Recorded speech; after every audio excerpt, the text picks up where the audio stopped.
Homage to the teacher Buddha Shakyamuni. Homage to Manjushri of wisdom and courage. Homage to the kind root guru of the lineage. The profound and difficult to encounter in hundreds of thousands of eons. Now I see, hear, and receive it. May I truly understand the Tathagata's genuine meaning. In order to liberate all sentient beings, let us give rise to the unsurpassed and supreme bodhicitta. Now, next, let us proceed to continue with our study and exploration together as we move forward. We will now take a moment to thoroughly examine and discuss in detail the second of the 5 types of self-completeness, which is known as environmental completeness. There is not much to introduce to you about the Dharma of the way forward. Each day's teaching is not very lengthy. The reason is that we are, in fact, taking time to reflect deeply as we go. This time, the teaching is not like other theoretical Dharma teachings. Theoretical Dharma teachings mainly focus on the meaning of the teachings themselves. They are understood through engaging in debate, participating in thoughtful discussion, conducting careful, but for the preliminary practices, we need to contemplate them very earnestly, with careful and sincere attention, and then put them into practice step by step with genuine earnestness. Therefore, for this course on the preliminaries, as we are about to begin this important section, the time spent on teaching might actually be somewhat longer than usual in some cases. It could even be extended a bit further. I think that if a Dharma teaching is perhaps delivered too quickly, it seems that everyone doesn't have enough time to reflect on it. If there is no thought, the heart will truly gain benefit. It is indeed very difficult. Therefore, in the process of carefully and attentively listening to the song moving forward, I really hope you won't develop any sort of sense of boredom at all, ever. Because ordinary people in their daily lives and in their everyday experiences very often have a natural tendency to constantly seek out novelty. Whenever a new teaching is given today and another one tomorrow, people feel very happy, as one might expect. But when teaching is given over a long time, people tend to feel a kind of reluctance or hesitation when it comes to listening, as if something inside them makes it difficult to truly, this is something you really must pay attention to. There's also another key point to note. I sincerely hope that since this opportunity is so very rare and precious, you will do your very best to listen carefully to and thoughtfully study the entire teaching that is being offered. Sometimes the content that we present and introduce here to everyone, for your reference and understanding, is different from earlier teachings on the preliminaries. Many lamas, due to time constraints, would just recite it quickly, same as reciting lineage transmissions. In this way, it is very difficult to truly grasp the profound meaning within. So, personally, I also feel that sometimes, whether it's listening to the Dharma or teaching it, it's really important to take the time to go through it slowly and carefully. After repeatedly and thoughtfully contemplating and thoroughly and carefully reading a single important teaching or scriptural proof, the content that we are trying to learn and remember can become much more deeply, completely, and thoroughly ingrained in our minds. I think that our human life is extremely precious, and to encounter such Dharma teachings, we should make the effort to study them thoroughly and earnestly, carefully, and with genuine dedication from beginning to end. Those of you who are studying should not become weary or annoyed. This unique opportunity is indeed truly rare and special. As the speaker, I make this aspiration with a heartfelt intention here and now, at the very beginning, and I also sincerely hope that I can maintain this intention all the way to the very end. Otherwise, if at the start I go through just a few lines, taking 1 or 2 sessions for each, but eventually I rush through several pages to pass on, then, well, today's session is now officially over. Actually, there's really nothing that needs to be rushed. As long as we spend our time immersed in the atmosphere of listening, contemplating, and practicing the Dharma, this is, without a doubt, truly one of the simple joys of life. There are so many different kinds of happiness in the world, but I truly, firmly believe my greatest happiness is listening to and teaching the Dharma. That is how I feel. Many other worldly activities really have no true meaning. I see that many of you here as well, among all your activities, please always remember to place listening to and studying the Dharma as your top priority each and every day. You too should make it a point to listen very carefully, not just with your ears, but with a strong sense of longing and deep aspiration in your heart. Allow yourself to truly desire understanding. Today, I am going to tell you all about the truly fascinating, mysterious, and remarkable concept of reincarnation in the legendary and magical world of Middle-earth, all within the perfect environment. So what exactly is the Central Land like? Here, I will give you a comprehensive and detailed explanation so that you can understand clearly. The so-called Middle Land can be divided into 2 types: geographical Middle Land and Dharma Middle Land. First, The central land by territory, generally speaking, the Vajrasattva in the southern continent of Jambudvipa, is the sacred place where the 1,000 Buddhas of this fortunate eon attain enlightenment. It is truly and completely free from the 4 great disasters, and even the destruction of the universe will not harm it at all. It remains suspended in midair, unmoving and steady, just like a bucket that is hanging from a rope, floating above the ground, held perfectly still and not. At the center of the Vajrasattva in India, there is the wondrous Bodhi tree as an adornment. Everyone should be aware of what is called the southern continent of Jambudvipa. I have mentioned before there are different biographies and historical accounts. The southern continent of Jambudvipa can also refer to our entire world. When some wise scholars explain it, they interpret the southern continent, Jambudvipa, as the whole of Asia. There is also another way of explaining it. In India, Jambudvipa also carries the meaning of the southern continent.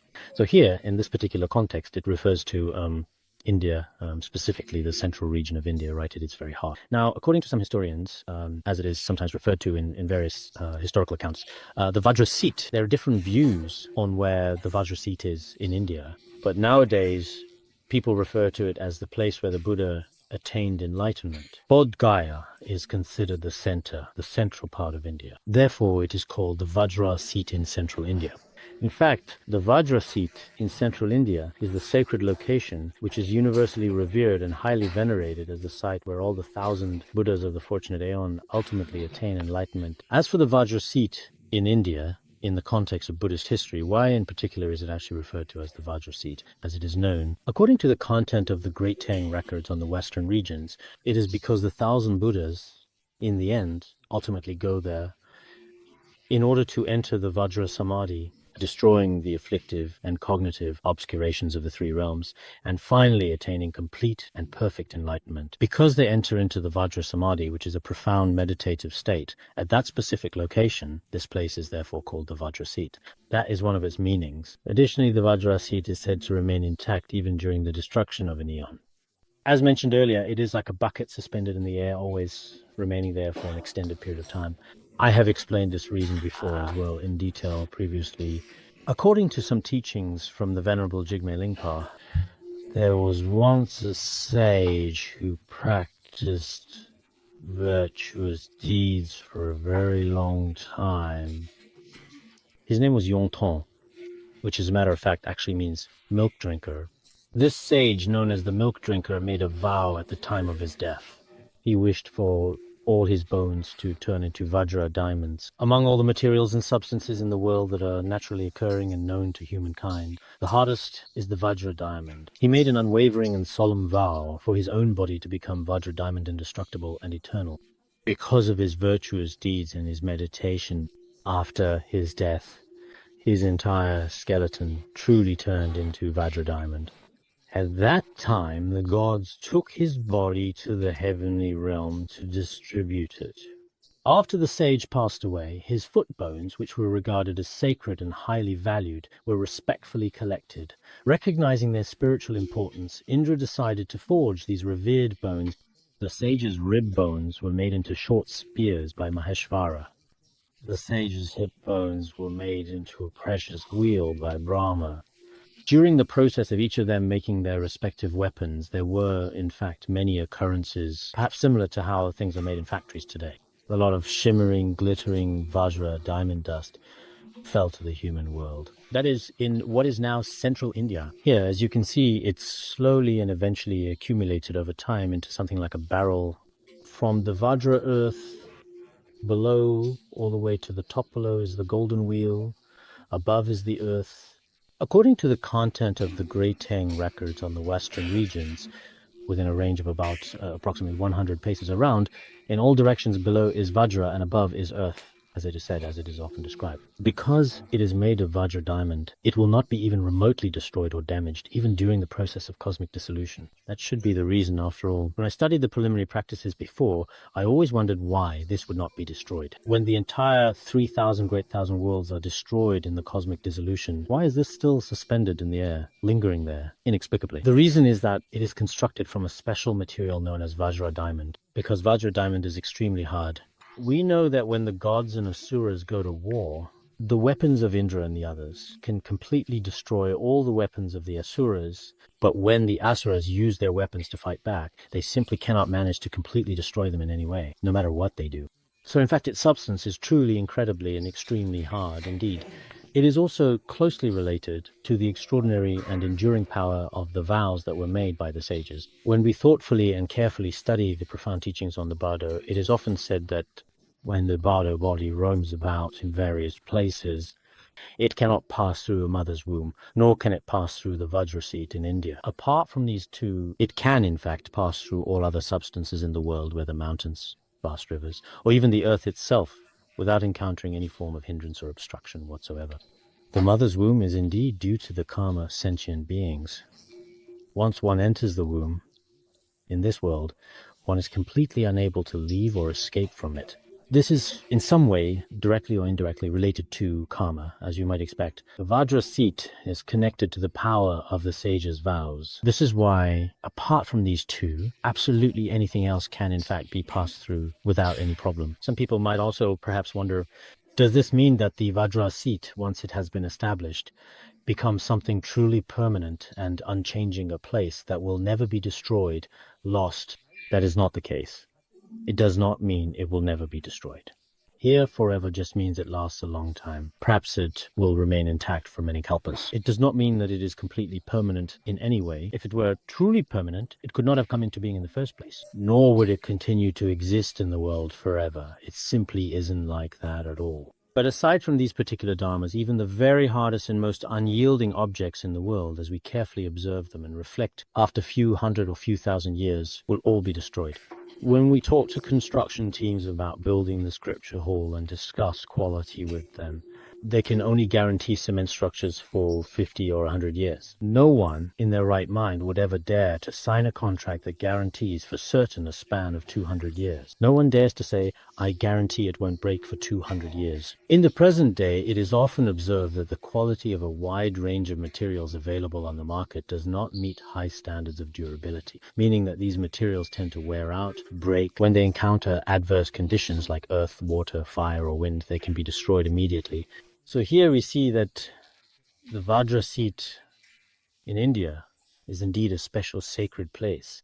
Moreover, all the 1,000 Buddhas of the fortunate eon ultimately attain enlightenment there in that most sacred place. The first 4 Buddhas of the fortunate eon have attained enlightenment at Vajrasattva in India, including Shakyamuni Buddha. Starting from Maitreya Buddha, there are also 996 Buddhas who will attain enlightenment there. In fact, in the renowned and deeply meaningful Essence of the Ocean of Aspirations prayer, which was thoughtfully composed by the great Dharma King himself while residing at the sacred Vajrasattva in India, Ma Ong Nam Jen Ge Cha Yangde Wenkang Gyalwo, may I become the supreme disciple, may I gain the powerful strength to widely spread their enlightened deeds.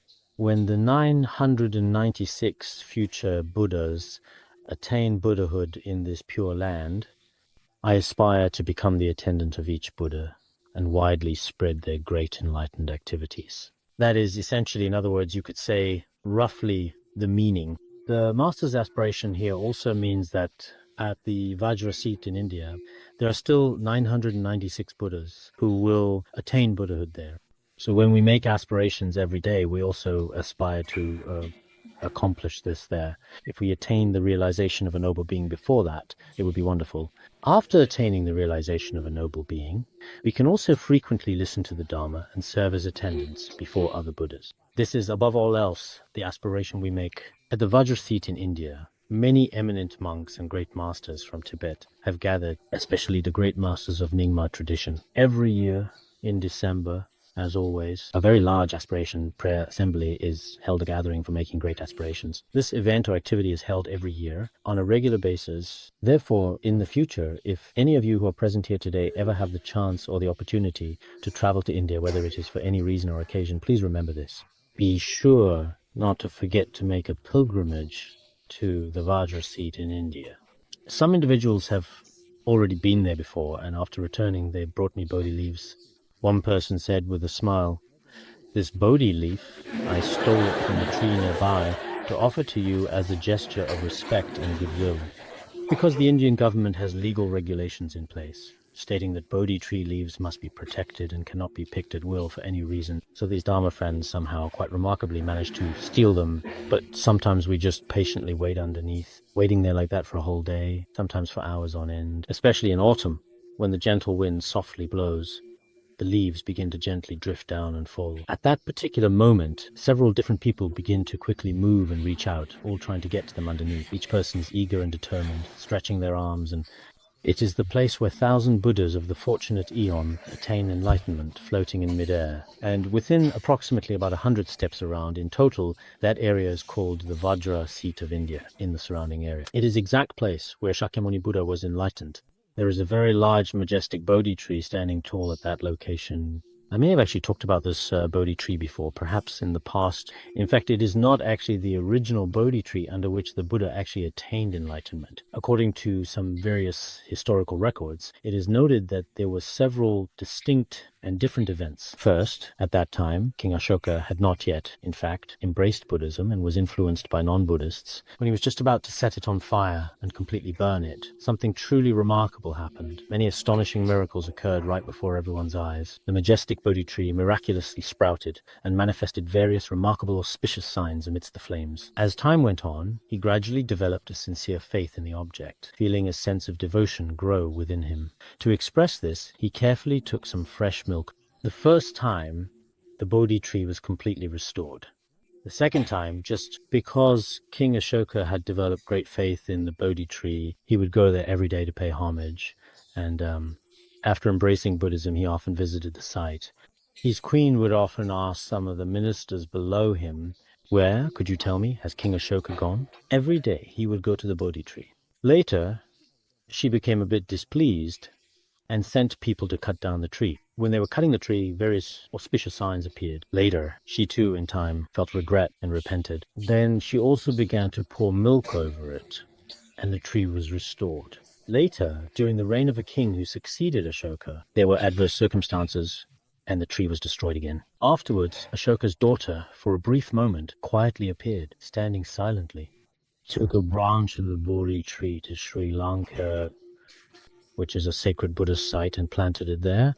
After it was carefully planted there, it happened to grow quite well, actually. After it matured, India was, at a certain point, invaded by Muslims, and the original Bodhi tree was completely destroyed. After it was destroyed, a branch of the ancient and sacred Bodhi tree from Sri Lanka was brought back here once again, restoring its legacy once more, and planted at the Vajrasattva in India, where it grew once more. The current Bodhi tree resulted from this process. In fact, the original Bodhi tree has continuously grown in this way. And as you can see, this is its history. Therefore, in various scriptures and treatises regarding this Bodhi tree, many merits have been described in the literature. Indeed, after reading about them, we give rise to bodhicitta, and upon coming into contact with it, great, profound, loving kindness and compassion naturally arise within our hearts and minds, and so on and so forth. Many such merits have been explained, as mentioned earlier. So what exactly is the main point that is perhaps being introduced here in this particular context right now? The Vajrasattva in India is, as mentioned earlier, the central land of the world. Why is it called the central land? Because 1,000 Buddhas will attain enlightenment there. This place is not like an ordinary borderland. It is the central land of the world. Sacred places centered on the diamond seat of India, Bodh Gaya. That is to say, all cities in India are called the middle land of the earthly realm. Deer Park, Sarnath, Vaisali, and Rajgir, etc. With India's 6 major cities as main focus, these cities are all called central lands within the territorial boundaries. These cities, with the 6 great cities of India as the main ones, are all called the central land of the world. From this perspective, whether it is Tibet or, after all, China, all of them, from the standpoint of geography, are considered borderlands, because they are simply not the specific places where the Buddha, the enlightened one, actually attained his enlightenment and thus reached awakening. They are therefore referred to as the central land in terms of geography. Secondly, the central land of the Dharma refers to the place where the authentic teachings of Buddhism exist. That is, where the teachings and realization of the Dharma, especially the expounding of sutras, listening, contemplation, and practice take place. The place where the true lifeblood of Buddhism exists is called the presence of Buddhism. There are various interpretations of this issue. Some people believe that wherever the Infinite Life Sutra exists, the Dharma exists there as well. Some people say that in many cases, wherever there are temples, it is commonly believed that that place is generally considered by many people to actually have Buddhism. But in reality, true Buddhism is about listening, contemplating, and practicing the teachings. If only the scriptures exist in a place, can it really be called the central land of Buddhism? We can't say for sure. For example, in a city where absolutely no one at all, not even in the slightest, believes in Buddhism in any way, if some people do, it's only superficial. But in this city, several copies of the Diamond Sutra and Infinite Life Sutra exist. Can this really be considered the central land of Buddhism? I think that's rather questionable. This is a place where the true Dharma, which refers to the genuine, unchanging, and original teachings of Buddhism, has always flourished and continued to thrive without ever experiencing decline. That is what can without a doubt be called the central land of Buddhism. Any place where there is no Buddha Dharma is called a borderland. Since the time the Buddha appeared in the world, and throughout the period he remained in the world, for India, it was both the central land geographically and the central land of the Buddha Dharma. Logically speaking, India, from the time when the Buddha appeared in this world up until now, since Buddhism still exists and continues to be practiced by people, and considering that the entire region of India, where the Buddha attained enlightenment, is the central land geographically, but it is said that nowadays the Vajrasattva in India has already been occupied by non-Buddhists. Buddhism, as it seems to many, has gradually and quietly faded away over the years and has now almost become something of a borderland. From a geographical perspective, nothing has really changed. One should say that India is the central land, but in terms of the Buddha Dharma, during the period when Patrul Rinpoche was still living in this world, Patrul Rinpoche entered Parinirvana in 1889.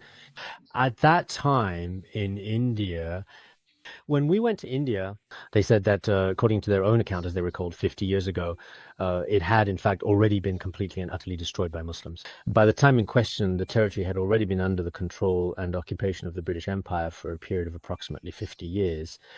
Later on, according to official statements made at the time, the item in question was formally returned and handed back to the government of India. That is what was, but this was just what people said at the time. I haven't seen any reliable historical records. But in reality, India was indeed occupied by Muslims at that time. Later, in Gendun Champel's travel notes, it is also mentioned that there was a lay practitioner named Dharmapala who bravely risked his life to restore many of the remaining Buddhist temples and stupas at the Vajrasattva in India, including the present-day Mahabodhi temple, doing his best to restore them. At the same time, he also worked to restore many Buddhist statues in places like Sarnath that still exist in India today. Before this, Islam had destroyed the entire Buddhist Dharma in India, which can be described as a historic blow, truly terrifying. At that time, there was a historic Buddhist museum in Sarnath, India, renowned for its collection, where all the Buddhist statues were completely disfigured, the heads, the hands. At that time, the Islamic armies caused especially tremendous and devastating destruction to Buddhism. It was just like the destruction that occurred in Tibet and China during the Cultural Revolution. The devastation inflicted on Buddhism then was truly terrifying. Nowadays, some people say how good things were at that time, but in reality, those people who were just a bit older back then should know very well in their hearts what it was really like. For example, in Tibet, thousands of Buddhist monasteries and temples were basically wiped out, destroyed, and erased from existence. All the ancient, precious, valuable Buddha statues were thrown into the river, and all the sacred, important, holy scriptures were burned, including in my own hometown at that time. I still remember it all so clearly, even now. All the monks had already returned to lay life, and as for the monastery, even the main prayer hall was burned down. Other buildings that used to house the monks were left with nothing but a few crumbling walls and almost nothing else remaining. Apart from that, there was nothing left at all. When we were very young, back in those days, we used to herd yaks there. Every single day, we would tirelessly dig under those old, imposing walls, either with our bare hands or with sturdy hoes, working persistently to make progress. Sometimes, we would unexpectedly find some ancient, carefully destroyed Buddha statues or sacred scriptures, often hidden away. One time, I found a thanka, and I was extremely happy. I shouted out loud with excitement and happiness, and joyfully brought it home, feeling truly delighted and overjoyed. But as a result, my family gave me a beating. They said, "Don't shout so loudly. The situation is so serious right now." From far away, I yelled, "I found a Buddha statue. I found a Buddha statue." As a result, they were all really scared because many neighbors might have heard me. If word ever got out, well, honestly, it could have been really, truly serious. It could have been a big deal. So I think no matter which period in history it is, sometimes when you see how India suffered such terrible destruction at the hands of non-Buddhists, it's truly frightening. During that particular period in history, it is important to note that the region we now know as India was, in fact, governed and administered by Muslim rulers who held significant power, and Buddhism was not flourishing, it had nearly disappeared. Mainly, it's still the case that later on, many eminent monks and great masters from Tibet went to India in the 50s. And there they began to build monasteries and train monastics. When they went there, they didn't do anything else at all. They immediately, without any hesitation, began to actively promote Buddhism. So the entire Mahayana Buddhism in India, even the Indians themselves, admit this. It is Tibetan Buddhism that has truly brought remarkable new glory to their whole country. Indeed. That's how they see it. At the same time, only a very small and select number of Theravada monks from Sri Lanka and Myanmar came to India to teach. As for India's own indigenous, original Buddhism, it basically no longer exists today. Some of these places have been taken over by Islam, while others are occupied by other religions. Moreover, the conflicts between different religions there are also extremely intense. You may have seen this as well. There are often reports from India saying that a certain temple has been burned down, and fights between followers of different religions happen often. So among the native Indian people, there are not many people who still truly believe in the Buddhism of Shakyamuni Buddha, especially nowadays. This has places like Bodh Gaya and Sarnath in India. Many people who went on pilgrimage there likely noticed this. There are, in fact, not many local Indians who actually go there to worship or to burn incense. So, as you might expect, for many great lamas and masters from Tibet, their patrons are rarely local Indians. Usually people from Taiwan, the US, or elsewhere come to India to make offerings. This is the situation. So at that particular time, even though transportation in Tibet was also, as you might already be aware, quite severely limited, but basically they also knew what the situation in India was like. It was said that at that time it had basically become a borderland. Now, next, allow me to introduce to you the truly magnificent Tibetan snowland plateau. Throughout the ages, how did Buddhism truly flourish and eventually decline on the snowland plateau over the course of history? Everyone present here should also be clear about this. Actually, for some of you, perhaps the history of Tibet may not seem very important, but I think it is still good to know about it. Because sometimes when you see introductions to so-called Tibetan Buddhism in history, there are all sorts of different and various factors really mixed in here. So the real facts, actually, we generally don't get involved in other disagreements or debates. But as a matter of principle, the most important thing is the history of Buddhism. As a Buddhist, this is something we should truly care about and be mindful of. For example, I grew up on the Tibetan snowland plateau, but I also place great importance on the Han region, on Pure Land School, great masters. What is it like? What the history of the Chan school is and what the history of the Tiantai school is. Sometimes when I visit a place, whether it's the local temple or abbot, I have to ask for a while. I am very interested in learning more about the history of this temple, and I would appreciate it if you could tell me who the great master was that originally founded it. Understanding who established this temple would help me better appreciate it. How many years has it been from then until now? I really want to find out these things. After learning this by understanding the history and experiences of others, it brings great benefit to one's own spiritual development. And there are many aspects worth learning from. So here we should understand whether the Tibetan snowland is considered a borderland or the central region. Of course, from a geographical perspective, this is a borderland. There's really no question about that. From the perspective of Dharma, is it a borderland or the central region? We need to carefully analyze this. The land of the Tibetan snowland, in fact, as a matter of fact, in ancient times, when the Buddha first emerged in India, during that distant era, there were, in fact, very few people living here at all. According to various ancient Buddhist scriptures, the Buddha also made important prophecies, foretelling significant future events and developments. that in the land of the red-faced Rakshasas, the lake would gradually recede in the future. After the gradual emergence of humankind, the Dharma would, in time, eventually begin to flourish there in that region. There are many different such records in existence. So at that time, there were essentially almost no humans at all. And the Dharma had not yet begun to spread on the land of Tibet. That's why people commonly and often referred to it as the borderland of Tibet. Whether in accounts of Atisha or in the earlier biography of Guru Padmasambhava, for example, it is often said, "You people of the Tibetan borderland, you land of hungry ghosts." There are indeed many such statements. So at that time, it could truly be called a borderland, and the Dharma had not flourished at all. But later on, over time, human beings slowly and gradually began to multiply and increase in number, eventually spreading across the land. After the monkey meditation master and the Rakshasa female mated, the origin of the entire Tibetan people. Of course, there are various historical accounts, and today we are not having a history lesson here. Strictly speaking, when it comes to these historical aspects, I do have my own way of explaining them.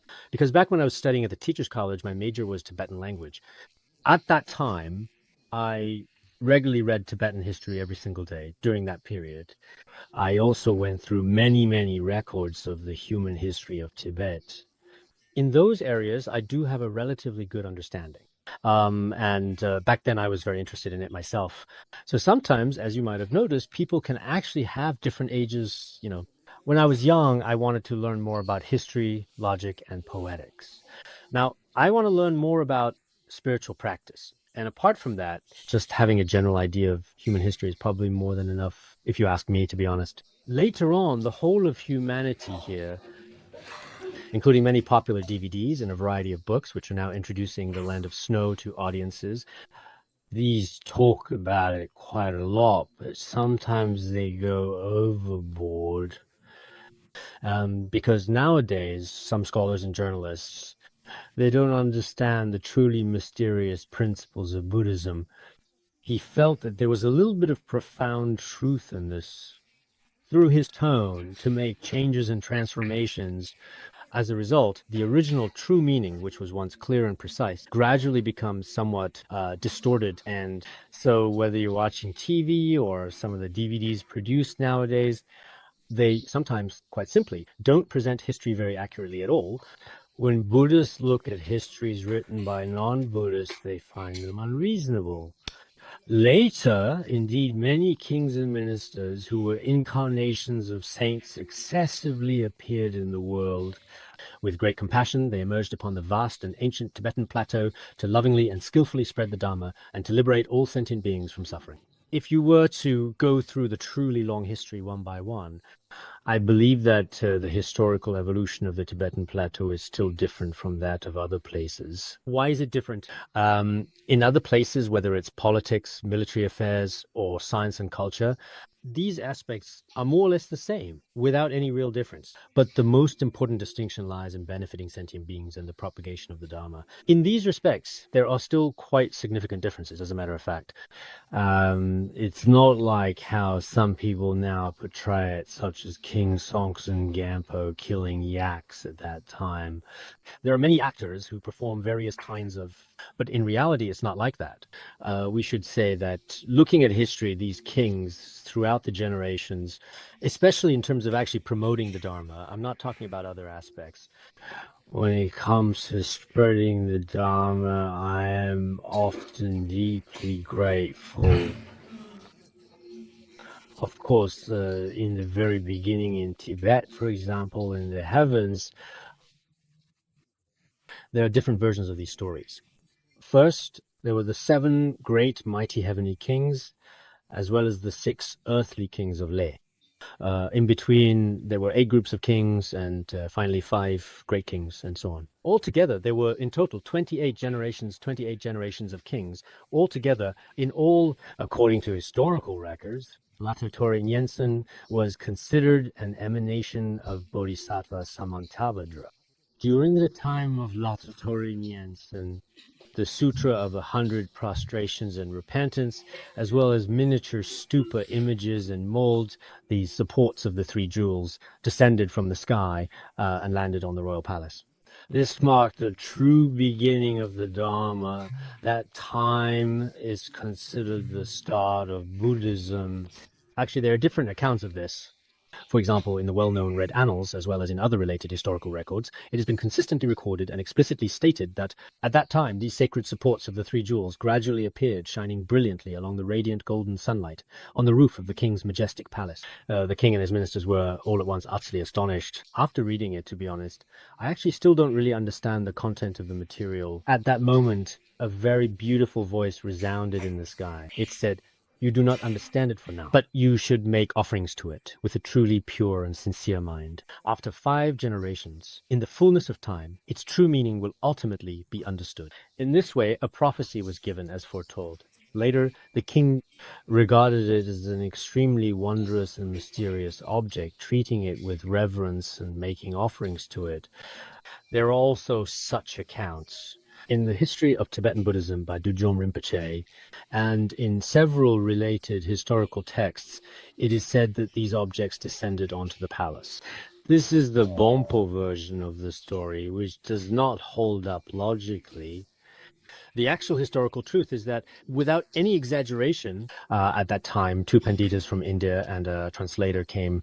They personally and respectfully presented the revered Sutra of the Jeweled Casket, the sacred golden stupa containing the 6-syllable mantra, and several other precious and significant objects representing the 3 jewels of Buddhism directly to the king as a gesture of deep devotion and honor. I gave it to the king personally, with my own hands, myself, and then told them, after 5 generations, its true meaning will finally be understood. Of course, there are still some differences in these accounts. But regardless, what is generally recognized in Tibet is that, historically speaking, during the time of La Tothori Nyingma in Tibetan history, it can be regarded as the initial introduction and beginning of Buddhism. At that time, only the objects representing the 3 jewels were present in the royal palace. This palace still exists today in Lhasa. The ruins of La Tothori Nyingma's palace, which date back many centuries and are considered an important part of Tibetan history, still remain today. These ancient remnants serve as a lasting reminder of the region's royal heritage and continue to attract the interest of historians and visitors alike. The era of La Tothori Nyingma roughly corresponds to the Eastern Jin period in China. In Tibet, it is possible to find a number of different accounts or varying versions of the same events. According to the History of Indian Buddhism written by Dolpopa of the Jonang school, La Tothori Nyingma and the scholar Vasubandhu lived in the same era. I think that's how it is stated. However, according to the historical record known as the White Annals, the renowned Tibetan scholar and writer Gendun Chempel specifically states, Tignaga, a disciple of Vasubandhu, was a contemporary of Songtsen Gampo. If that's the case, then there is actually quite a truly substantial time gap in between those 2 points in time. Some Tibetan historical records also present different accounts, but regardless, it was definitely before the Tang Dynasty. La Tothori Nyingma was born, that is, he came into existence during a relatively early period in history. He seems to have inherited the throne at age 13. Later, when he was 60 years old, he received the sacred Buddhist relics. Through the blessing power of these sacred relics, it is said that he became like a 16-year-old again and lived for another 60 years. When he finally passed away, it is said that he was 120 years old. La Tothori Nyingma was an extraordinary and truly remarkable king in the rich and fascinating history of Tibet. According to the prophecy at that time, after another 5 generations, there would be someone who would truly and deeply understand the meaning and significance of the scriptures. The great and compassionate Avalokiteshvara Bodhisattva, he was truly and clearly manifested as a distinguished and highly respected king in the world, especially during the reign of the Dharma king Songtsen Gampo. At that time, among his ministers, there were 2 particularly remarkable ones. The first minister was Thonmi Sambota. When he was just 13 or perhaps 15 years old, at that very young and impressionable stage of his life, he was eventually dispatched all the way to India. Many people went with him, but when they reached Nepal, because the climate there was unsuitable, many died or ran away. But later, Thonmi Sambota made it to India. He became a disciple of the master Devavidya Simha. Among all the Panditas, Devavidya Simha was the foremost. This is what the Tibetan people believe. Then Thonmi Sambota studied logic and grammar there. In the earlier stages of its writing system, India originally had a total of 50 distinct vowel letters, which were used. Later, he selected and omitted from these, and then, after some consideration, added 6 more letters. He took the time to carefully review, edit, and finalize a total of 30 letters, making sure each one was. Previously, Tibet had no written script. From this point on, that history ended. He notably created the unique and unprecedented Tibetan script, a system of writing. Therefore, Thonmi Sambhota is regarded as the creator of the Tibetan script. Some historical accounts say that, according to some sources, he was an incarnation of Manjushri Bodhisattva. Nowadays, at the present time, as we can clearly observe, many young people in Tibet, due to education system, have little exposure to, and in many schools today, they do not receive any information about the history and stories of Shakyamuni Buddha, or even the stories of Manjushri Bodhisattva, as well as Avalokiteshvara Bodhisattva, for example, for instance. None of them understand. All they know is that Thonmi Sambhota created certain works, such as the important 30 verses and other classical treatises on grammar. They have great faith in Thonmi Sambhota, trusting in his wisdom and abilities. Many teachers and some of the relatively young intellectuals in Tibet today, in their minds, equate Shakyamuni Buddha with Thonmi Sambhota. Even in this day and age, this is still the case. Some time ago in certain schools, some people said Buddhist images could not be displayed because these are state schools. Children should not have religious faith from a young age. Many teachers said images of Thonmi Sambhota should be allowed to be displayed. On this issue, many teachers in schools debated with each other. This included debates with some higher level leaders. The leaders firmly said, this is not allowed. Thonmi Sambhota, Buddha, or Bodhisattva not allowed. Then some people at the lower level said, in that case, images of Confucius and Mencius shouldn't be displayed either. They are forms of Buddhas and Bodhisattvas. They kept going back and forth. Later, it seemed images of Thonmi Sambhota could be displayed, and so could images of Confucius and Mencius. In some schools, this kind of discussion has been ongoing. So many young people wear images of Thonmi Sambhota around their necks. Or they go, I've visited several teachers myself, some university professors and middle school teachers, and they all have images of Thonmi Sambhota hanging by their bedside, gently lighting incense in front of them. It is truly like how people in the South worship Avalokiteshvara. Because truly, if he hadn't created this script at that time, Tibet would be very pitiful. Thonmi Sambhota went to India, and he also practiced a lot of austerities there, then created the script. And when he returned, he said before the king, you are truly a king as radiant as the sun, with truly countless ministers and followers like the stars in the sky. But of all them, there is no minister who has contributed to human society as greatly as I have. Thonmi Sambhota proudly and confidently sang a song. At that time, the king was extremely grateful to him. And there are also stories like this. There is also a lot of content on this. In any case, at that time, he established the written script. Later, because he obtained genuine Buddhist teachings from India, King Songtsen Gampo also requested many teachings from Thonmi Sambhota on various subjects. At that time, they translated 21 different Avalokiteshvara sutras and tantras, such as the 11-faced Avalokiteshvara Sutra, as well as the Lotus Sutra, the White Lotus Sutra, and other similar texts and so on. These all essentially belong to the category of scriptures as we understand them. The 11-faced Dharani Sutra, as well as the 1,000-armed, 1,000-eyed Dharani Tantra and other similar important texts, are included in this group. All of these were translated then. There were also esoteric sacred objects, treasure chest. Because people at the time believed these were very profound and mysterious things, they called them esoteric sacred objects and so on, and translated them into Tibetan. This was during the era of King Songtsen Gampo. But later, relying on the king's miracles, as well as the Prime Minister Ga Tongsen's remarkably flexible and highly effective strategies for protecting the nation, they were able to welcome, notably, Princess Wencheng of the Tang dynasty from China as a royal consort, and Princess Brikuti of Nepal as a highly distinguished queen. At that time, Ga Tongsen Many people should be familiar with this minister. He had many various strategies and was the most capable among all the ministers in his time. This unique story in Tibet is told differently by everyone. So what I talk about here today definitely won't cover everything. Let's just pause here for now, for a moment, Samaya. You should look into how, at the time when he went to Emperor Taizong of Tang, Emperor Taizong gave him many challenges. When he went to Nepal, he also encountered a lot of trouble. But Ga Tongson was very intelligent indeed from a young age. He was extremely capable in everything he did, and the king valued him highly. So at that time, throughout Tibet, whether it was military affairs or the economy, as well as many issues related to national defense and many other matters, they all relied on Ga Tongson to handle them all. Therefore, in terms of the Dharma, Thonmi Sambota's merit is truly immense. But from a worldly perspective, Ga Tongson was truly remarkable. Originally, both princesses were emanations of Tara. One was the manifestation of the wrathful Tara, and the other was the manifestation of the peaceful Tara. They were invited to Tibet to become royal consorts.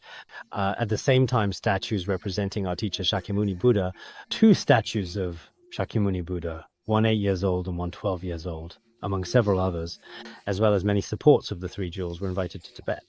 The most precious Shakyamuni Buddha statue from China, the Jiao Buddha statue, was the main support of the three jewels in the Han Imperial Palace. In the end, this too eventually, because Princess Wencheng was extremely devoted in her faith to the three jewels at that time, and the historical situation was also very complex. Gar Tongson was extremely clever. There are actually various accounts about him, but I won't go into them here. Why did he want to marry Princess Wencheng? It was because he wanted to obtain that Buddha statue. There's also this particular version of the story. In any case, now inside the Jokhang Temple, this is a Buddha statue blessed by Shakyamuni Buddha, a statue personally consecrated by him, and it is also a world treasure. The remarkable statue from Nepal is also the 8-year-old Buddha from the Imperial Palace. They are placed in the Jokhang Temple and the Ramosh Temple.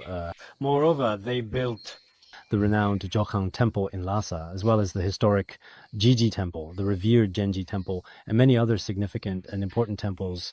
From then on, the path of true Dharma was officially established. So during the reign of King Songtsen Gampo, temples of all sizes also began to be constructed. The Jokhang Temple and Ramoshe Temple, along with other magnificent, enormous temples throughout Tibet, were also being built. Especially the Jokhang Temple had a profound impact on the entire Tibetan region. At that time, many eminent monks and renowned great masters observed the terrain, and when they thoughtfully contemplated it, taking a moment to reflect, they found that the landscape of Tibet resembled a supine demoness. Her chest was exactly where the sacred Jokhang Temple, one of Tibet's most revered sites, would eventually be built. There was actually quite a large lake at that spot, in fact, and if this lake was not sealed, it was believed that the Dharma in all of Tibet would be affected in various ways in the future. But in order to completely cover this large, expansive lake, it seemed that the hardworking goats actually had to carry a significant. So it is said that these goats were actually manifestations of bodhisattvas. They were led from very distant places. In places like Luho, many sites from Ga Dongzan's time remain, including places where the goats were led to spend the night along the way. Nowadays, people suffering from cancer or other illnesses go to those places to drink from the very pure spring water that was used back then by people in the past. Many sick patients went to drink it and recovered immediately. I heard that when I was very, very young, my mother took me there because I was very ill then and we likely couldn't afford treatment. It was said that many children who went there would not get sick or fall ill for reasons that no one could quite explain, or so it was believed. Ill recovered, Back then, they traveled for several nights to get there and drink that water. So sometimes when I pass by Luhuo and see that spring, I think, my life was truly saved, all thanks to this wonderful spring water. Ga Dongzan is found across Tibet, including Tagong, and even now, when we go to Jizu Mountain, as well as other similar scenic places like that, taking our time to enjoy the surroundings, there are many sites that were blessed back then. The places blessed by those saints then have truly left behind some absolutely incredible and remarkable historical symbols for future generations to discover and appreciate. At that time, Jokang Temple was considered to be at the very chest of the demoness. Here, they covered the lake with earth and stones, transforming the area, and then built the Jokang Temple on top of it, creating a sacred site that still stands today. As for the numerous limbs throughout the entirety of the demoness's body, they built Tenzei Monastery. And as mentioned here, there are 8 limb-suppressing monasteries. If these 8 monasteries are built properly and at the crucial points, the witch won't stand up. And it could indeed be said that the Dharma would, without a doubt, remain in Tibet forever. Dependent origination is inconceivable, and the wisdom and insight of these great masters is indeed truly, absolutely extraordinary. Why is that? Because the Dharma in Tibet, it's not that I praise it because I am Tibetan, but everyone should be very clear about this. Even after so many years and repeated changes, the Dharma in Tibet has truly never declined, not even throughout history. Not just in name, there is genuine study, contemplation, and practice. Whether in the hearts of ordinary people or within the ancient monasteries, everywhere the entire population is religious. And such Dharma indeed brings extraordinary and tremendous benefit to the whole world and to all beings. From the very beginning, the terrain was observed with great precision. Sometimes I think the Potala Palace is amazing. The buildings we construct nowadays, after a few years or decades, unusable. Even the reinforced concrete we actually use today deteriorates very quickly. But back then, the ancients built on the whole mountain, and such tall structures, so grand and magnificent, yet the entire building has neither tilted nor even been damaged. It's truly rare. In the future, if you can, take a look at the Potala Palace. Take a good look from below. Now, in fact, it's actually all made up of stone and earth just accumulated like that. Wouldn't you think that after a few decades or even a dozen years it would? But here, if we build a house, it doesn't last. Some Dharma friends' houses are built very well this year, carpenters, no problems. But after just 2 years, they still end up becoming truly dangerous buildings. People are really afraid, worrying if they might get crushed inside. Spring comes, they start repairs. Power of vows made Buddhas and Bodhisattvas, and these blessings are truly indeed inconceivable.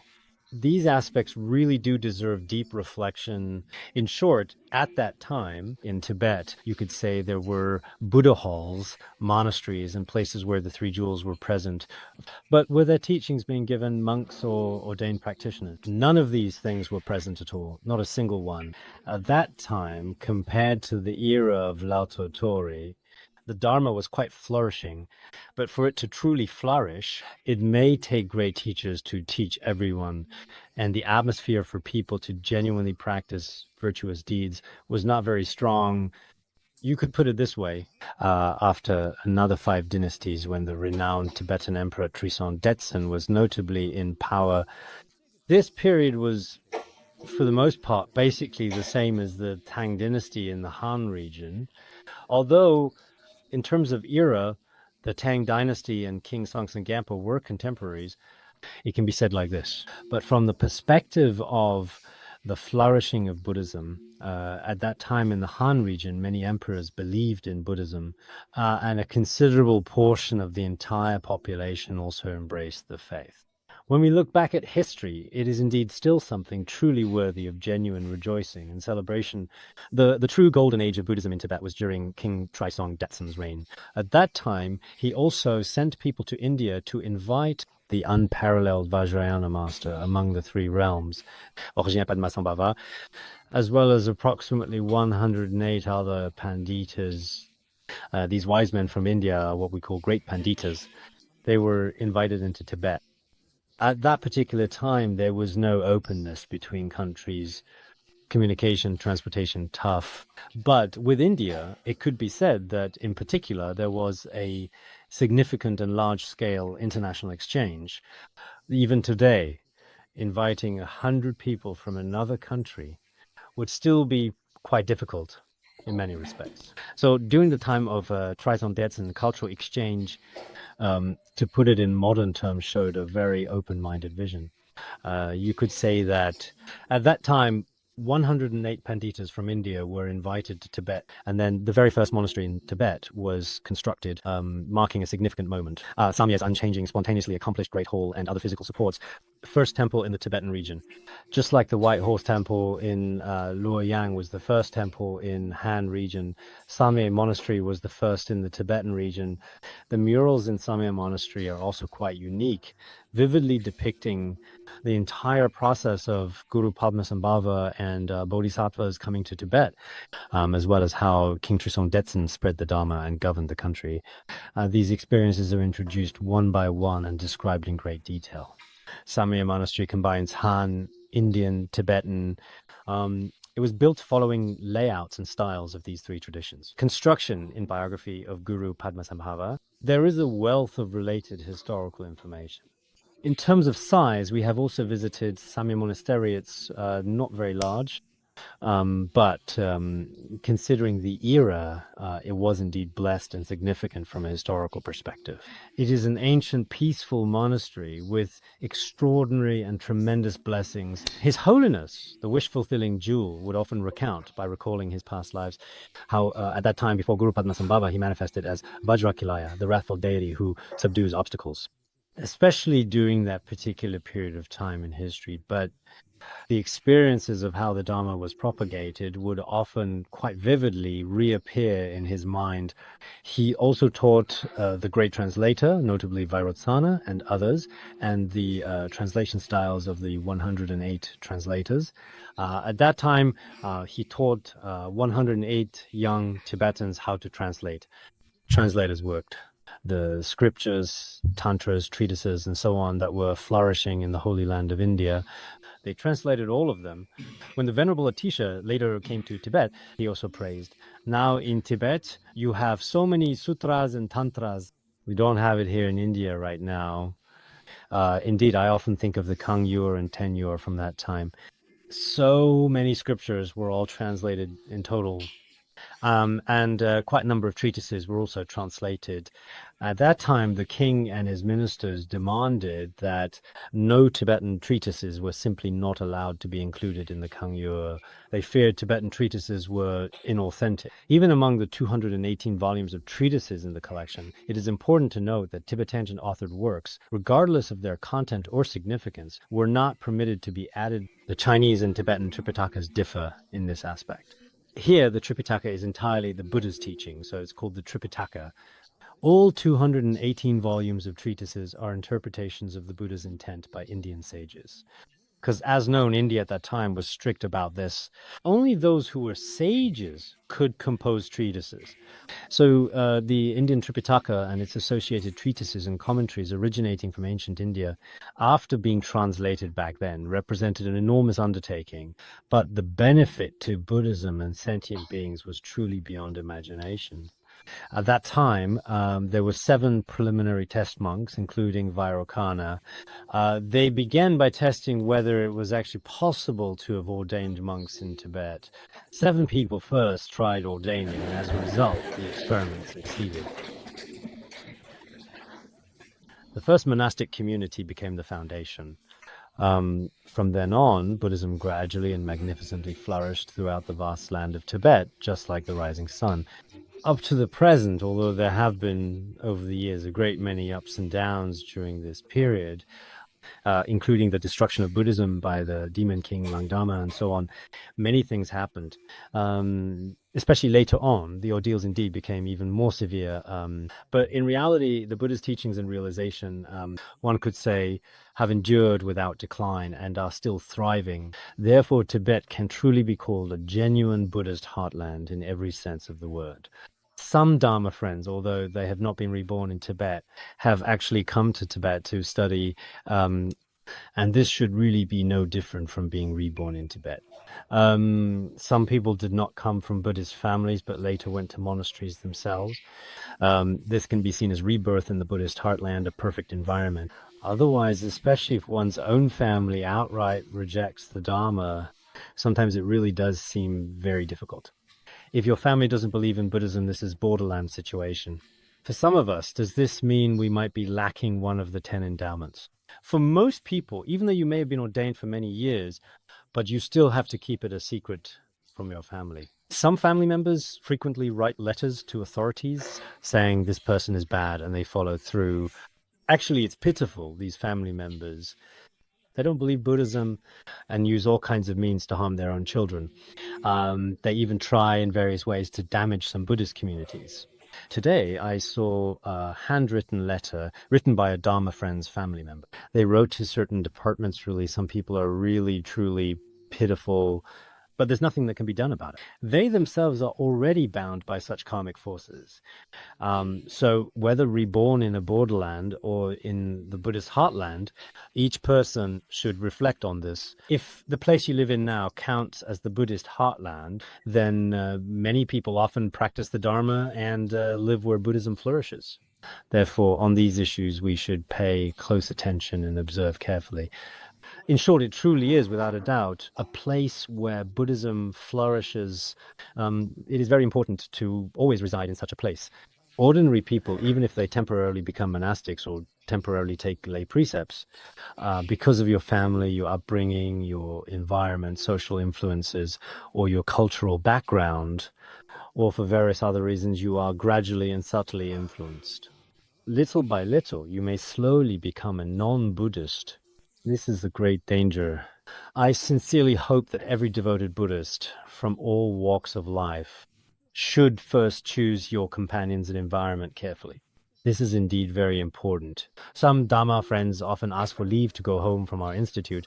You may take leave and go back, but I am very worried that after you go back, you may never return. Because after you return, the places where you live are all places where people reject or even slander Buddhism. But our own meditative concentration and practice is very poor. Although temporarily, through renunciation mind and the blessings of the three jewels, you may give rise to a moment of virtuous thought. This virtuous, innate, and pure thought can be easily obscured by dark clouds. Therefore, even if life is a bit harder and your health is not so good, if there is nothing particularly important, it is best to stay as long as possible in places where the Dharma flourishes. Thank you. Om